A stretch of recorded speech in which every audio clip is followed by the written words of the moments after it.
Thank you, Lascan Corla, and I'd like to just start off by thanking Deputy Healy for putting forward this motion tonight, and congratulate the members of the technical group who are joined together to put this forward and to present this motion to the House. Minister, this motion calls on the Government to maintain the post office network and sets out viable steps clearly with timeframes to how this can be achieved, and is backed by the Postmasters Union. And it is the responsibility of the Government to realise a long-term plan for the future of the Postal Service.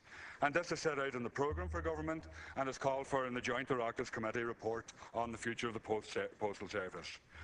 But yet tonight we're treated to an amendment that's Pontius Pilate-like on behalf of yourself, where you're washing your hands of any commitments to do anything to save the post office network across the country.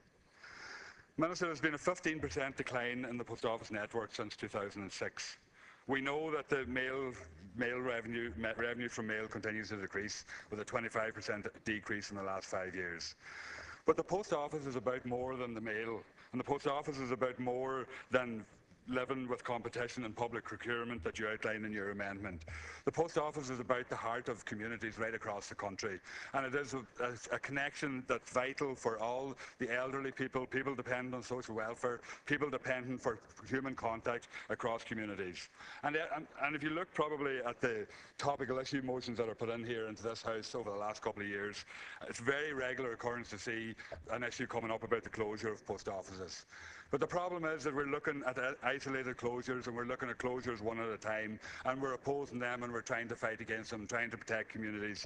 Communities like Bunbeg and Donegal, whose post office is under threat at the moment. Communities like Greencastle and Inishowen, whose post office got a stay of execution for 12 months. But where the real issue lies, and where the real problem lies, is with you and your cabinet colleagues, that you don't recognise the value in an post. You don't recognise the value in a service that's in practically every community across the country. And you say that you are limited through competition and through public procurement. Well, Minister, you actually aren't that limited by it.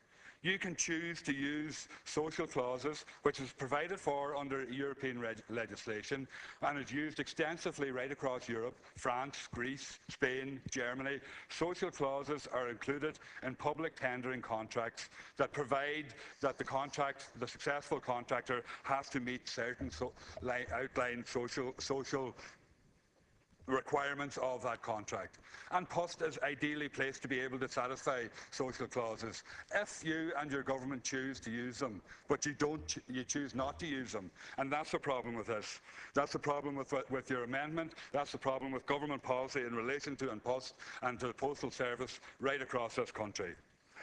And the rollout of the standard bank account is another thing that the government could do to ensure the viability and add to the viability of rural post offices. But yet, 2 years on, at least 2 years on from the formation of the working group and last year's running of the pilot project, we see in a response from the Minister for Finance today in relation to the rollout of the standard payment account. He says that the report of the working group on the pilot project noted the views of stakeholders that one of the key elements required as part of the preparations for a successful national rollout of the standard bank account is a greater involvement of An Post. This was seen as necessary to have the best possible channel for reaching the target cohorts. But what do we have? The 1st of January this year was supposed to be the rollout of the basic bank account.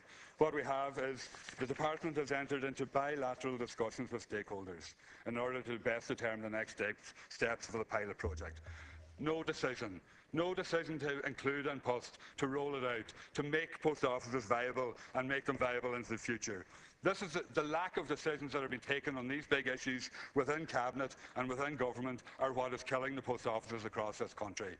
If you want to stop, and if you're serious about stopping the closure of post offices, you'll act to make sure that these things take place, not bring forward a motion or an amendment to the motion that has no timescales, no commitments. We'll look at encourage other government departments to do things. That's not a response to the motion. That's a laissez-faire approach to continue on. And as I said earlier, like Pontius Pilate, wash your hands of the future of the post office in this country.